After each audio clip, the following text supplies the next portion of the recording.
মধুদীশ প্রভু একবার হঠাৎ করে শিলা প্রভুপাদের কক্ষে প্রবেশ করে চমকে গেছে যে দেখছেন হঠাৎ শিলা প্রভুপাদ শাড়ি পরে দাঁড়িয়ে আছেন। মধুদীশ প্রভু হঠাৎ করে বুকটা ধরাস করে উঠেছে যে কী ব্যাপার, শিলা প্রভুপাদ শাড়ি পরে কী করছে। তারপরে ওই কোণের দিকে দেখলো ও ওখানে তো আরেক শিলা প্রভুপাদ দাঁড়িয়ে, তাহলে এটা কী হলো। কিছুক্ষণ পর ওনার রিয়েলাইজ হলো অ্যাকচুয়ালি শাড়ি পরে যে মহিলা ছিলেন উনি ছিলেন শিলা প্রভুপাদের বোন। অ্যাকচুয়ালি শিলা প্রভুপাদের বোন, উনি একদম পুরোপুরি হুবহু শিলা প্রভুপাদের মধ্যে দেখতেছিলেন। এর ফলে তিনি এক ঝলক দেখে তিনি ভুলে যাচ্ছিলেন। তো তারপরে শিলা প্রভুপাদ এবং শিলা প্রভুপাদের বোনকে একসাথে তাদের ছোটোবেলার কথা, তাদের একটা বাৎসল্য জীবনের যে যে লীলাগুলো সেই সম্পর্কে কথোপকথন শুনতে খুব ভালো লাগছিল। হঠাৎ করে শিলা প্রভুপাদ বললেন যে কিছুক্ষণ পর মধুদীশ প্রভুকে ডেকে বললেন যে শোনো, ও আমার বোন, ও আজ থেকে এখানেই থাকবে, ও এখন যেতে চাইছে না, ও ভালো করে ভক্তি জীবন পালন করছে, ওকে কোনো না কোনো সেবায় লাগাবো, ঠিক আছে। তো শিলা প্রভুপাদের বোনকে বাকি যারা শিলা প্রভুপাদের শিষ্য ছিলেন সেইখানে ওনারা সবাই শিলা প্রভুপাদের বোনকে পিসি বলে ডাকতো, পিসিমা। তো খুব তাড়াতাড়ি পিসিমা খুব ভালো রান্না করতে পারতো এবং সবথেকে বড় ব্যাপার যে প্রভুপাদ কী কী খেতে ভালোবাসতেন এবং বিশেষ করে প্রভুপাদ কচুরি খেতে খুব ভালোবাসতেন, যা আপনারা সবাই জানেন। কীভাবে সেই কচুরিটা বানাতে হবে, কিসের কচুরি ভালোবাসেন, সেই সমস্ত কিছু পিসিমা মানে শিলা প্রভুপাদের বোন জানতেন। তো এইভাবে প্রভুপাদের জন্য শিলা প্রভুপাদের বোন উনি অনেক কিছু বানিয়ে রান্না করতেন, সেগুলো ভোগ লাগিয়ে অফার করে সবাই পেতেন। এবং শুধু তাই না, খুব তাড়াতাড়ি শিষ্যদের সাথে পিসির একটা খুব ভালো সম্পর্ক হয়ে গেল, কারণ পিসি খুব ভালো রান্না করে ব্রহ্মচারীদেরকে খাওয়াতেন। একদিন কি হলো, হঠাৎ করে শিলা প্রভুপাদ দেখলেন যে সকালবেলায় মঙ্গল আরতিতে ওনার কোনো শিষ্য ওঠেনি, পুরো ফাঁকা।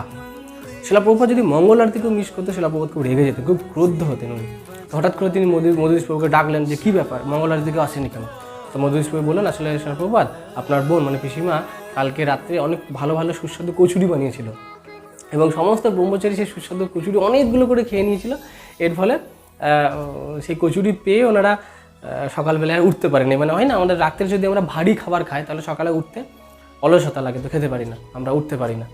ব্যাস এটা শুনে শিলা প্রভুপাদ খুব ক্রোধ হলো যে এই বেটা বোনকে আমি আজকে তাড়িয়েই ছাড়বো। তো সাথে সাথে শিলা প্রভুপাদ ওনার বোনকে ডাকলেন এবং ওনার সাথে তর্কাতর্কি শুরু করলেন, কেন তুমি এইভাবে করছো, আমার ব্রহ্মচারীগুলোকে তুমি মেরে ফেলবে, ব্রহ্মচারীগুলোকে তুমি এই করছো, একে তোমাকে কিন্তু আমি তাড়িয়ে দেবো, এইটা দেখে মধুদীশ প্রভু খুব যে শিলা প্রভুপাদ ওনার ব্রহ্মচারীদের ব্যাপারে এত সতর্ক ছিলেন, ওনার ব্রহ্মচারীদের সাধনা লেভেলের ব্যাপারে, ওনার ব্রহ্মচারীদের হেলথের ব্যাপারে, ব্রহ্মচারীদের মনোসংযোগের ব্যাপারে, সমস্ত ব্যাপারে শিলা প্রভুপাদ ওনার শিষ্যদের প্রতি থাকছিলেন খুবই যত্নপরায়ণ। ওনারা যাতে কোনোভাবেই ভক্তি জীবন থেকে সরে না যায় সেই ব্যাপারে শিলা প্রভুপাদ ছিলেন সদা সতর্ক। এমনকি ওনার বোনকে মানে মন্দির থেকে তিনি বের করে দিতেও তিনি পিছু হতেন না, যাতে ওদের ব্রহ্মচারী ওনার শিষ্যদের যেন কোনো ক্ষতি না হয়। এরকম করে শিলা প্রভুপাদ একবার শিলা প্রভুপাদ একজন শিষ্য ছিলেন, ওনার নাম ছিলেন গোবৃন্দপাল। তো গোবৃন্দপাল বলে ওনার একজন শিষ্য ছিলেন।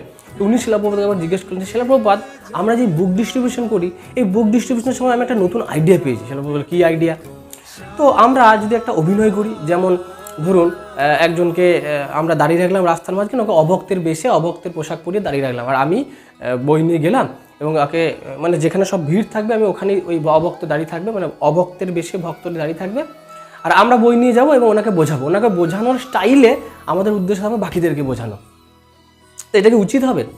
শিলা প্রভুপাদ সাথে সাথে বললেন না, এটাও করো না। মানে আমি বোঝাতে পারছি যে অনেক সময় দেখবেন ব্যবসা তাদের থাকে যে তারা কোনো একটা দোকানে একজনকে অলরেডি ফিট করে থাকে, সে ওদের লোক, ওই লোকটি ওই কেনার ব্যাপারে তখন উনি উৎসাহ করে, আরে কিনুন খুব ভালো, আমি কিনছি ভালো, ওই করে এরকম টাইপের।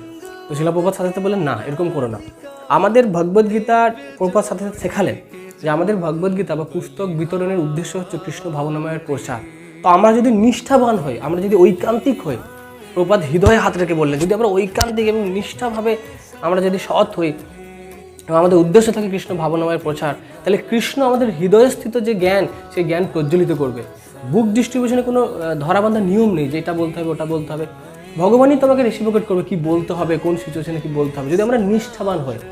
এবং ভগবান অপর দিকের চেতনাকেও জাগৃত করবে যাতে আমরা সেই বইটা নিই।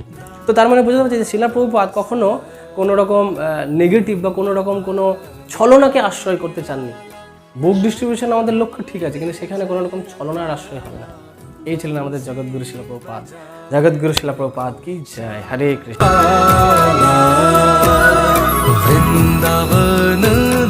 Thank you for watching our videos.